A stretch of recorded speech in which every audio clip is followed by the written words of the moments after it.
I call Sir William Seal. Mr. Speaker, before I launch into my comments about the Local Government Auckland Transitional Arrangements Amendment Bill, can I state for the record that today marks 5 years since the tragic deaths of the 29 miners at the Pike River.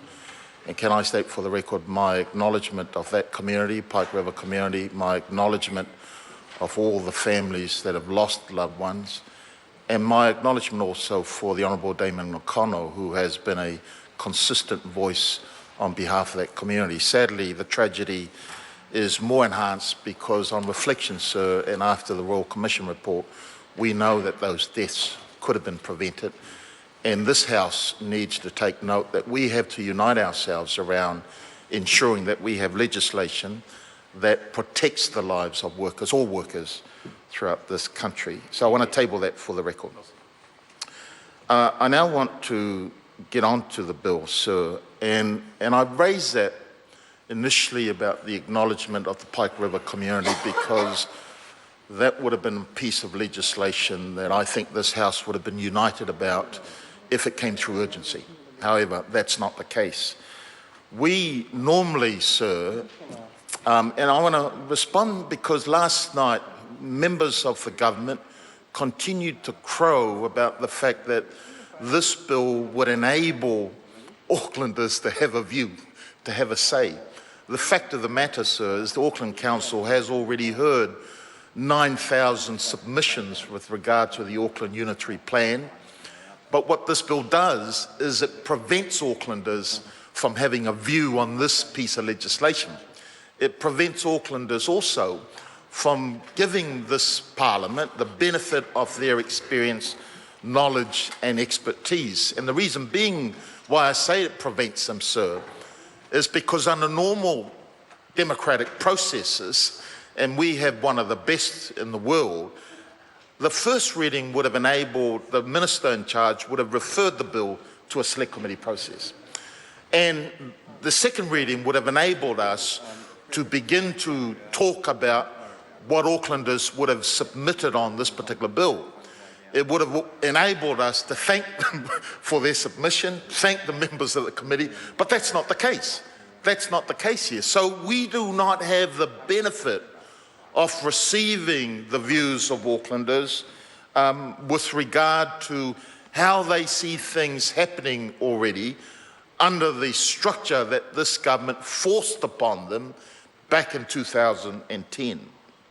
And this is where I think the Ron Mark made it clear that nobody can figure out this government. On the one hand, they talk about, the rhetoric is they're giving Aucklanders a view, but in this particular case, they're not. They're not going to give anybody a view. And that's quite sad. So we miss out on that opportunity. And I suspect if this went out for public consultation, we have heard, like many of our colleagues, the voices of the people of Auckland tell this government that they've screwed up. It is their cock-up that we are now having to deliberate on this bill. And as I itemised last night, sir, they can crow all they want, but the reality is this bill fixes their errors that they had made back in 2010, again because of the collapse democratic process that they undertook during that period, because this government has a habit of believing that they know best.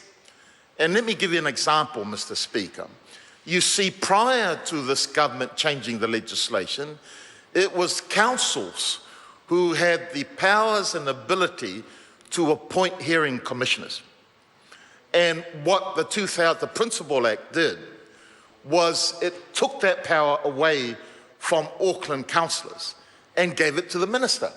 So now we have the minister appointing, and this is not to denigrate the members of the panel, because I have the deepest respect for the members of the independent hearings panel.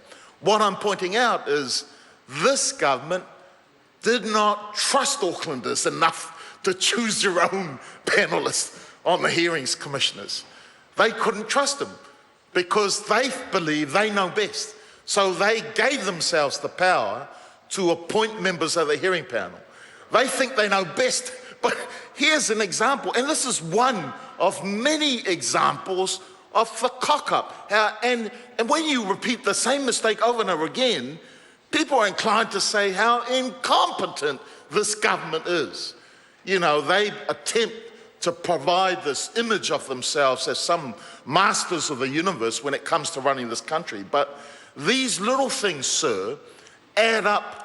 And I would say to Aucklanders, take note, this is not the only mistake or the cock-up that this government has made. There has been several, and it hasn't just been for Auckland, it has also applied, and as we saw last night in the bills that we debated. So I want to say that the bill enables the Commissioner to add other members of the independent hearings panel, and I don't have a problem with that. But here's another example of this government not trusting Aucklanders.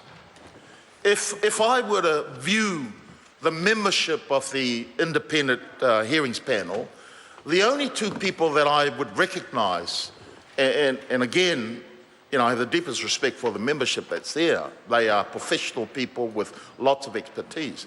But as an Aucklander, I only recognise two members, Desmond Morrison and John Kirikiri. Now, I don't know the other members, but I would have thought, given they are hearing the unitary plan of Auckland, that the membership should by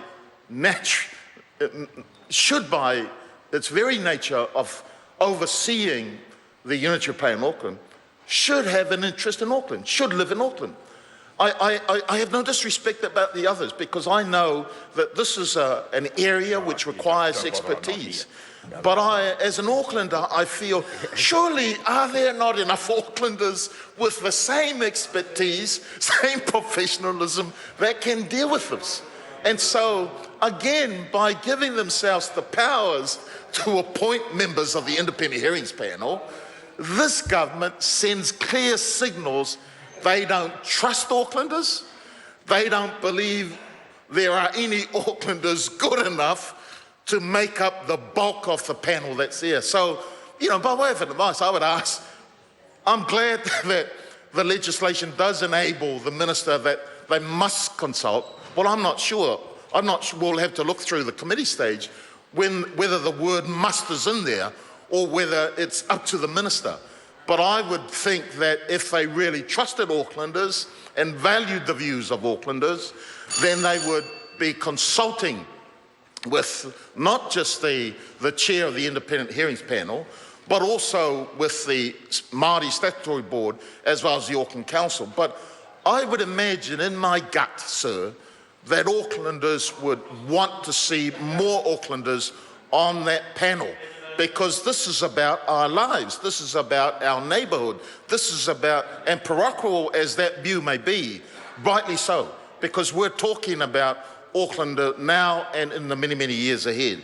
So when the government members got up last night and crowed about this was a bill that provides Aucklanders with the ability to share their view, the Honourable Phil Goff said it was a cock-up, and that's what it is.